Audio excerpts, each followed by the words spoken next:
Vedare tinokuchingamidzai zvekare kune chimwe chirongwa pano paZim Facebook Secrets and Confessions. Tadzoka zvekare nemamwe messages. Regedzai tibva tapinda messages edu atadzoka takakubatirai. Message yedu yekutanga yakamira sekudai so. Hanzi makadi zvenyu mukomanashi. Ndinokumbirawo kuti munge muchindiposterawo nyaya yangu makavikawo chitupa changu. Inini mukoma ndichaita sekunge munhu ari kuseka nhamo serugare, but mukoma, my life has been turned upside down, and handizivi kuti murume wangu andifungirei, and handizivi kuti murume wangu apindwa nemweya wakaita sei. Zvose izvi mukoma zvakatangira pakulinka mafoni. Murume wangu pane zvainge achida kuita mufoni mangu, saka kuti ange achizviita izvozvo zvainge zvichitoda kutoti ange achilinka email yake kufoni yangu. Akati alinka email yake kufoni kwangu ndokubva azongokanganwa kuita log out. Saka mukoma, ininiwo ndichizongonoendawo kuma-emails. Pane ma-emails andaida kuresponda ekubasa,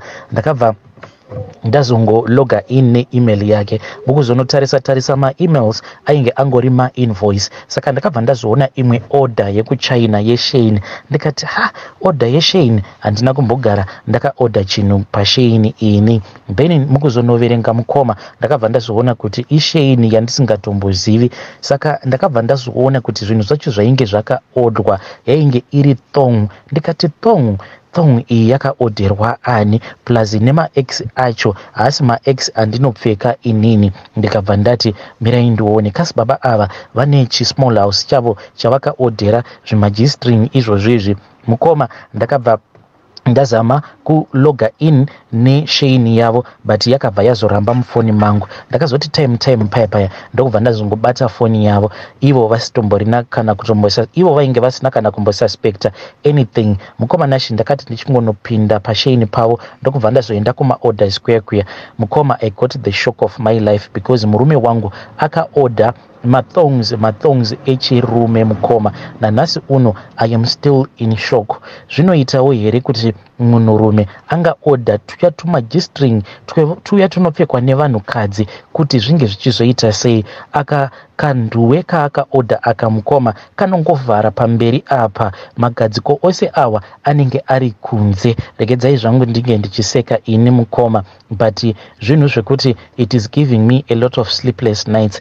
Ndauyawo nenyaya yangu mukoma, musadhileya kuposta nyaya yangu because ndiri kunzwa ndichibitirirwa mukoma nekuda kwekuti murume wangu why is it afunga kuti kuorder tumagistring twevanhurume zvinhu zviri bho. Nai zvinoitika here? Vanhurume variko here kunze uko vanopfekawo zvimathong izvozvizvi zvekuti zvinenge zvakangovhara sikarudzi, magadziko ose kufamba ari panze.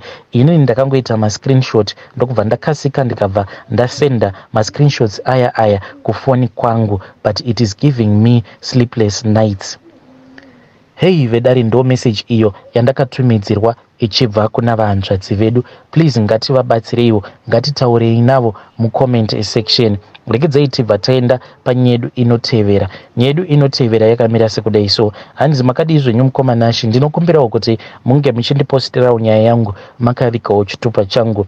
Inini mukoma nditori hure remakoko, ende zvangu ndichiri kungoramba zvangu ndichienda mubhawa, but pane chimwe chiitiko icho chakamboitika kwandiri zvekuti kana nanhasi uno chiitiko ichi ndinoti kana ndikachifunga ndinobva ndanzwa mwoyo wangu uchisimuka kuda kutorutsa chaiko nekuda kwechiitiko ichi chakamboitika kwandiri. Zvakaitika mukoma ndezvekuti ndakati ndauyawo kuno kwandiri kuraramira ndiri kunyika yevatorwa, ndakabva ndazokechwa neumwe murume uyu paakandikecha mukoma, he was very suspicious, and semunhu agara ari mumwe industry umu, kana ukangoona munhu achingoita imwe yaya yekuti mutorongorovana zvinhu very fast and muchifanira kuti munge muchirovana murima, panenge paine chimwe chinhu chinenge chiri very wrong, like munhu uyu anenge aine drop kana kuti sick yekuti kana ukatarisa sikarudzi yake unobva watoona kutoti munhu uyu ane drop. Saka baba ava ndakabva ndati no,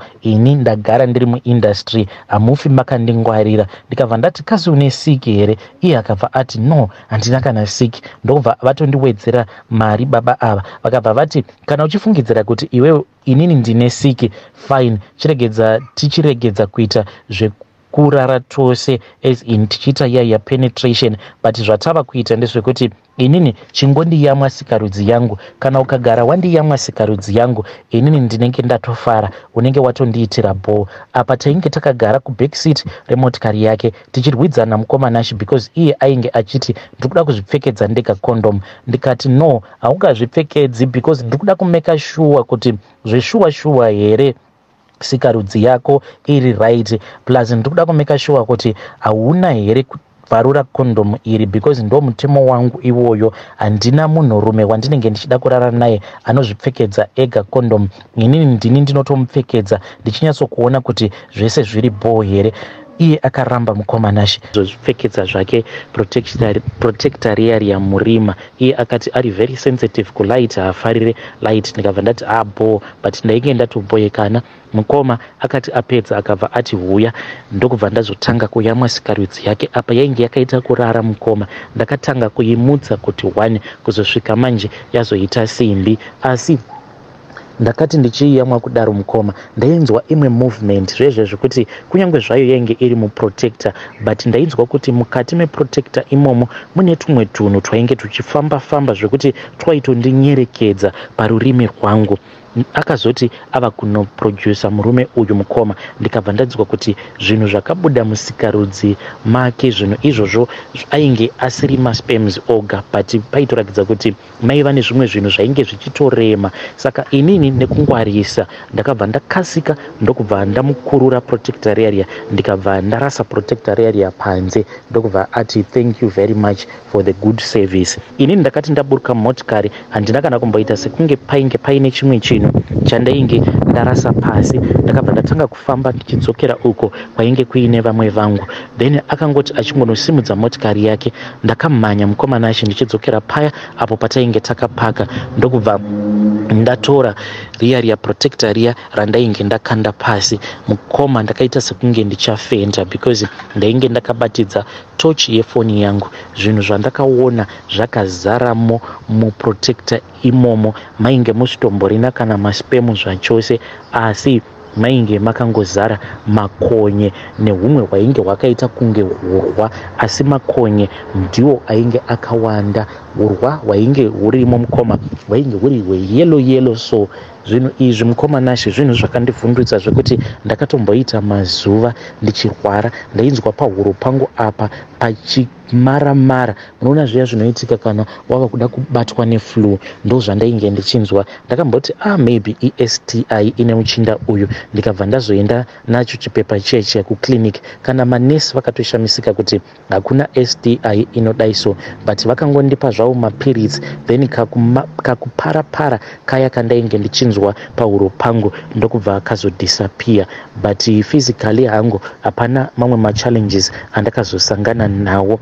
But murume uyu I think kuti munhu akatoromba, ende dai kunga kuri kunzi muchinda uyu dai ndakamuteerera izvo zvaainge akanditi ndikuda kuti unge uchindipa blow yacho iyoyi pasina protector, zvinoreva kuti ndingadai ndakamedza makonye acho ose iwayo awo akazopinda muprotector.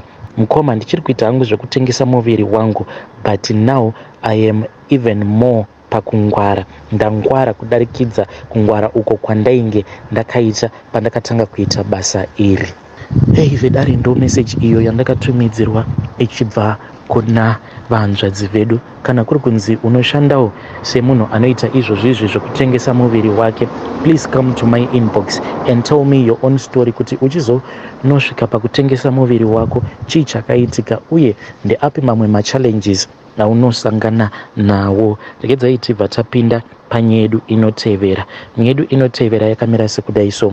Hanzi makadi zvenyu mukomanashi, ndinokumbirawo kuti muge muchindiposterawo nyaya yangu makavigawo chitupa changu. Mukoma inini rudo rwakambondisvitsa kumwe kwekuti kana ndikatarisa kumashure uko kwandakabva ndega ndinotonzwa ndichizvinyarira. Zvakaitika mukomanashi ndezvekuti ndaiva munhu ainge achitozvishandirawo ball, and I didn't have any pressure nevanhurume because ndaitongozviudza kuti kana zvanyanyisa ndinozvibatsira. Mukoma ndaitosarudza kuti ndinge ndichienda kutonotenga hangu cucumber because ndainge ndakanyanyisa kupiwa pain neex husband yangu. Mukoma ndakachovha ndisina kana murume wandainge ndichidanana naye. Murume wangu ngainge iri foni yangu. Ndaiti kana ndikanzwa kuti zvanyanyisa ndaingoendawo hangu mumagroup andainge ndiinawo, magroup aiva nevarume avo vandainge ndichidanana navo, but taitongotozivana kuti awa marelationship edu awa ndeye pamafoni zviya zvekuti munenge muchingotumidzirana zvinhu zvenyu then life ichitongoenderera. I was stress free Mukoma, but I was for a very long time I was stress free.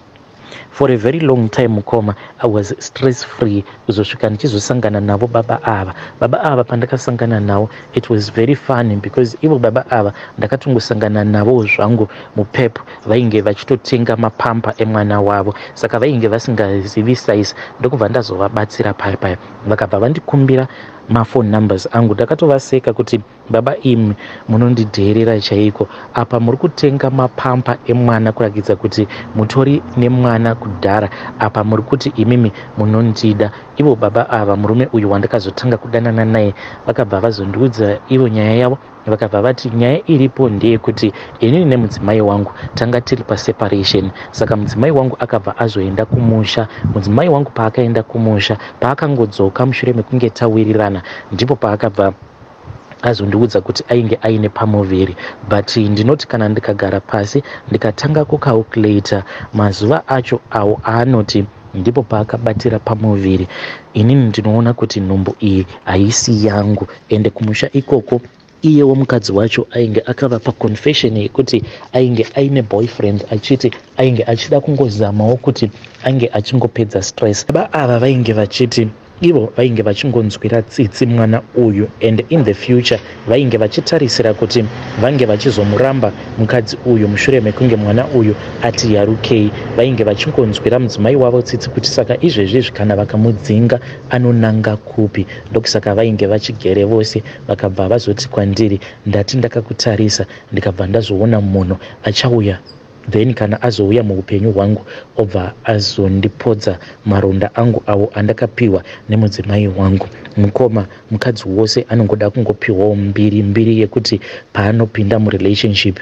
ndiye anobva unbreaker heart yemurume uyo waanenge achidanana naye. Mukoma ndakabva ndatonyura mumazirudo ndokubva ndatanga kudanana navo baba ava mukoma nashi vakanondipinza mung'anga mekuti ndainge ndisina kana kumbogara ndakafungidzira kuti ndingapinda mung'anga. Zvino zvakazoitika Mukoma ndezvekuti pane imwe trip baba ava pavakati ivo vainge vachida kuenda kuzimu, vakabva vati mukadzi wangu ndiri kumusiya ndiri kuda kuenda newe. Ndakanyepera murungu Mukoma, inini nababa ava ndokubva tazoenda kuzimu nemotikari yavo. Takati tasvika kumba vakatosvika vakatoonawo vana mama vangu, ndo vakatosajesta nyaya iyoyo yekung'anga. Vakabva vati inini zvaunondiona so unokwanisa kufungidzira kuti handikudi, saka ndoda kuti tinge tichienda kung'anga then tobva tanosunganidzwa mwoyo yedu. Ndakambodhauta Mukoma, but ndakazongosarudza kuti it was fine. After ndataura nemunin'ina wangu, iye munin'ina wangu akabva ati sisi mukaona murume